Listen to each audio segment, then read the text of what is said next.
Hey, welcome back to Tuesday afternoon.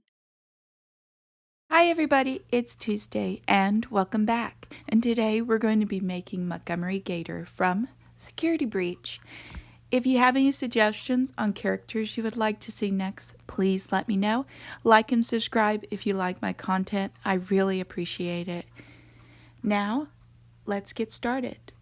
We're going to be using original Sculpey to make this sculpture, and we're going to use a foil core as the base. First, we're going to make the head. The head is a gumdrop shape, just a simple dome shape. And we're going to then cover that with polymer clay. Next, we're going to work on the side of the head. And this area is where it's going to extend over the jaw. After you get it the right size, we're going to move on to the front of his head, which is where his nostrils are. Make sure you pay attention to the character models so you get the length correct, and then we're going to work on the front of his nose. There's a slight indentation where his mouth is, and then there's an area risen where his nostrils are. I'm just going to make a little cut here so it dips a little bit further, and then I'm going to add his nostrils.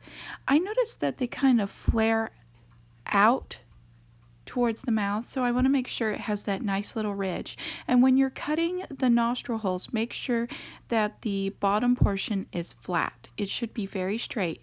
And here I'm just cleaning it up and actually trying to make it look like there's an actual frame to this character. I want it to look like he has an endoskeleton inside and that his outside is separate from his inside. Next, I'm going to be working on the brow area.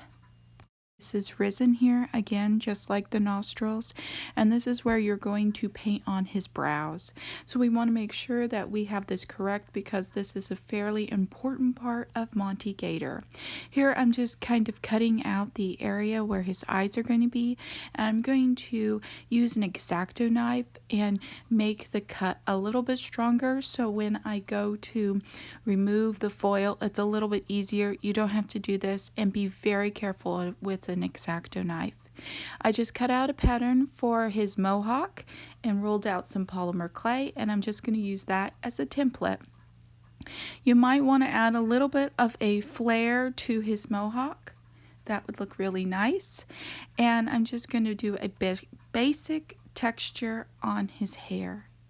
Here's a few techniques you can use to get that texture.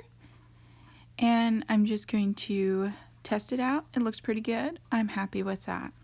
Next, I'm going to bake it so I can remove the foil from his eyes, and I just put that on the lowest time scale because I am going to end up baking this head several times as I add on more intricate parts of his head. Here I'm working on his jaw, and I'm just going to size it by just putting some polymer clay onto where his jaw goes and just sizing it to the correct size. I'm going to remove this and remove polymer clay as needed, and if you want, you can have his jaw actually closed.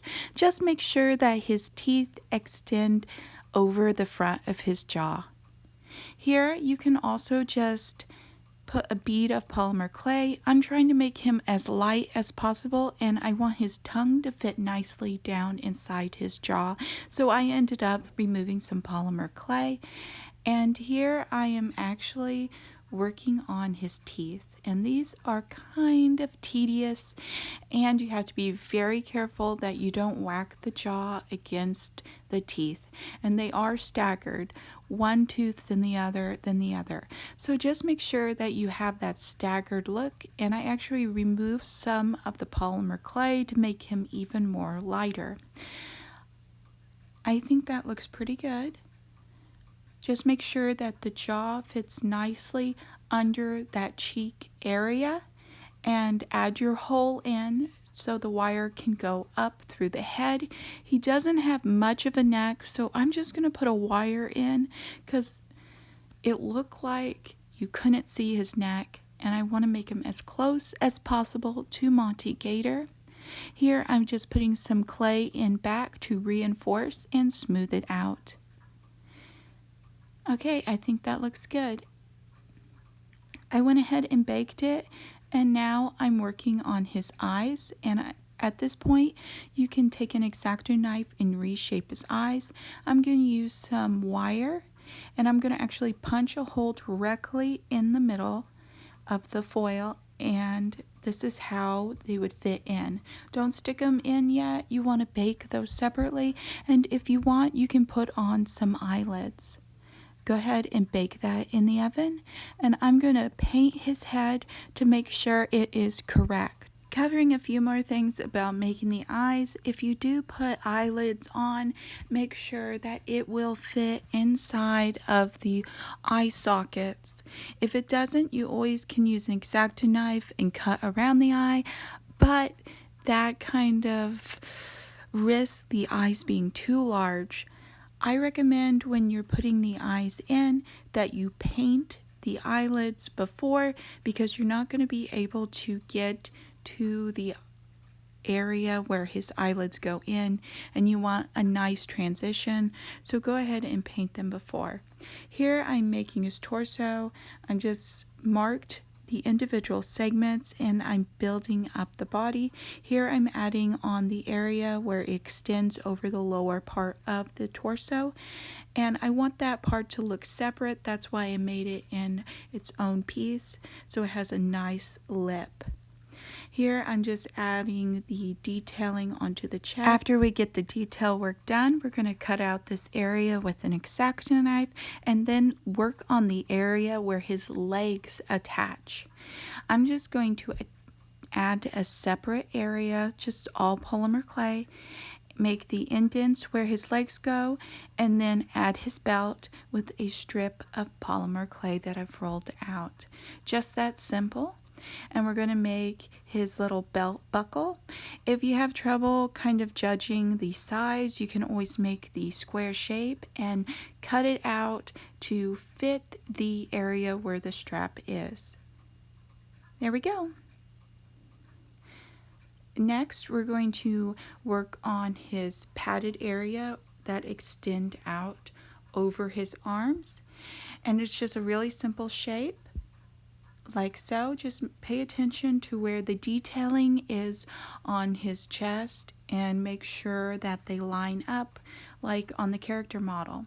You're going to want to put an armhole in, and we're going to work on the stud work next, and they're just little tiny pieces of polymer clay. Kind of make sure you get them on really well, but if they do fall off later on, you can always reapply them and bake it in the oven. Here we're working on the arms, and it has a rounded top at the shoulder, and I don't want to make that separate because it might break off, so I'm just going to roll it in my finger and make a little indentation so it looks like that it is a separate piece. Next, we're going to be working on the lower arm, and this is pretty simple. You just make an extended hole and then another hole on the other side.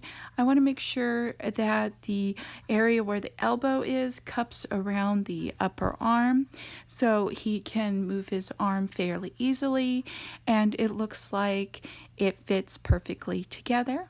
Here we're working on the cuff. It's kind of midway on the arm, and then we're going to do the exact same method of adding little tiny studs on. Don't forget your armholes and your leg holes because we're going to bake them in the oven.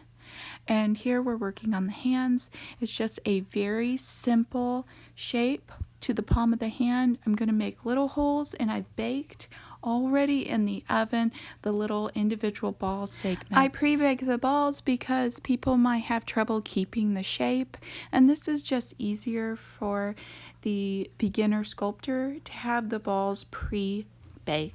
You're just going to roll out a piece of clay, add on one of the big balls for the individual segments, and then once you get that done, you're going to add on the tips of the fingers.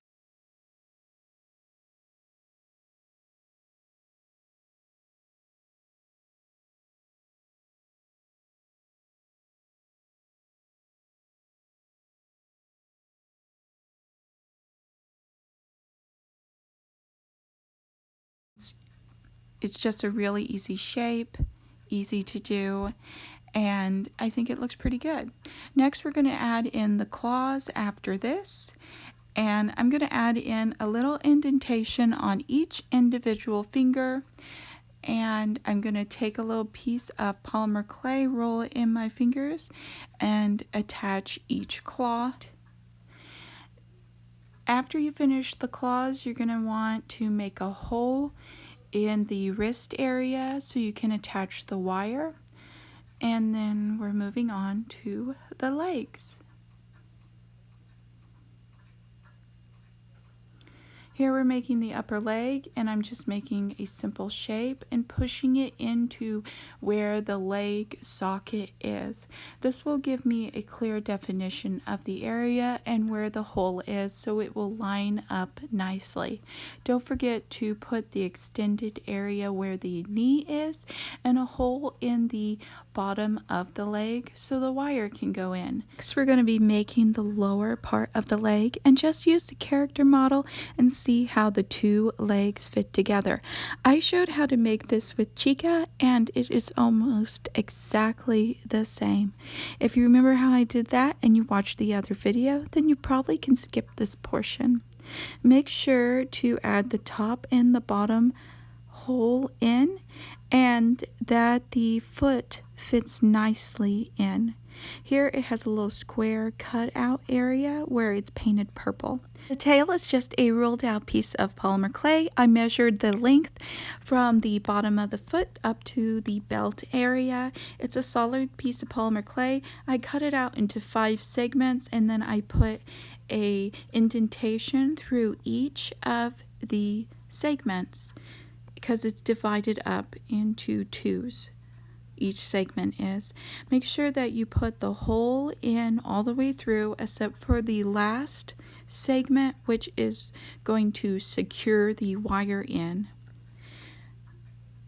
Next, we are going to cut all the sloped area on the tail. If you pay attention to the character model, it has a sloped area on each individual segment with a black ridge on the inside. It probably is a ball jointed area, but since this is just going to be a display piece, I'm going to imitate the look of a ball jointed tail. Next, I'm going to do the individual scales on each of the segments, and they gradually get smaller until you get to the very last segment, and there's only one on each. After you're done sculpting, you're going to bake it in the oven, and we can paint it now. I used a base coat of parakeet green, and then I used Christmas green for the pattern work on his legs. I wanted a very deep green. Just a regular green wouldn't have worked. Here I'm going to blush everything after I'm done painting, and I'm just going to use a very deep green. You can also use black, but I kind of wanted it to blend in with his body, so I used a very deep green. If you have any questions, please let me know below. I know this video is moving very quickly. I tried to pack in as much as I could into this video without any extra added in because I knew it was going to be a fairly long video. I also added some shadowing to the inner part of the arm just to kind of give it this dramatic look. He's pretty easy to put together. You'll just insert some hot glue into those holes that you made and put a piece of wire and connect them. Just that easy. Use the same method with the tail. His tail is similar, but I made it so his tail would lock together so I don't have to glue each individual segment, and it can be posable. After you get the tail together, you can blush it like you did the other segments of the body, and then when we're all done blushing it, we're going to use some polyurethane varnish on the sculpture. I use this brand because it doesn't become sticky with time. It's something I've always used on my products, and I've never had an issue with it becoming sticky like other brands. When I made the glasses, I just went ahead and I rolled out some polymer clay and I baked it in the oven. And I'm going to draw a star on it, the inside part of the star, and then I'm going to go along the outside and cut it out with an X-Acto knife. After I get it the way I want it, then I'm going to punch the inner part of the polymer clay out. Just be very careful with an X-Acto knife when working with it. And I use 3 pieces of wire, and I'm going to use a piece of plastic from just like a food product and color it with a purple marker and super glue the polymer clay on. Now if you want, you can paint the star before gluing it on, but don't paint the underside of the star. It probably would be a lot easier. I wasn't sure how I was going to make it in the beginning, so I didn't end up painting it, and I ended up being very happy with this and went ahead with it. I just went ahead and hot glued the wire portions on and painted them with yellow paint. And there you go. He's all done. What do you think? He's fully posable, and he can even stand up on his own, but while I was filming, I didn't really feel comfortable with letting him just kind of balance on his feet. So there are a few shots of him standing up on his own, but I didn't want to tempt fate and have him fall over and break before the video was completed. But I think he's really cool, and I'm so glad I made him. I was kind of debating on it, but I really like it. And he will go great with my Chica and eventually the rest of the Five Nights at Freddy's Security Breach characters. So let me know what you think. Was this video too fast, do you think? Or did you like the fast pace of it? Let me know below, and what characters you would like to see next. I always appreciate your comments. And I appreciate that people enjoy my content and like and subscribe to my channel. It really means a lot. Thank you so much. I hope you have a wonderful day. Bye.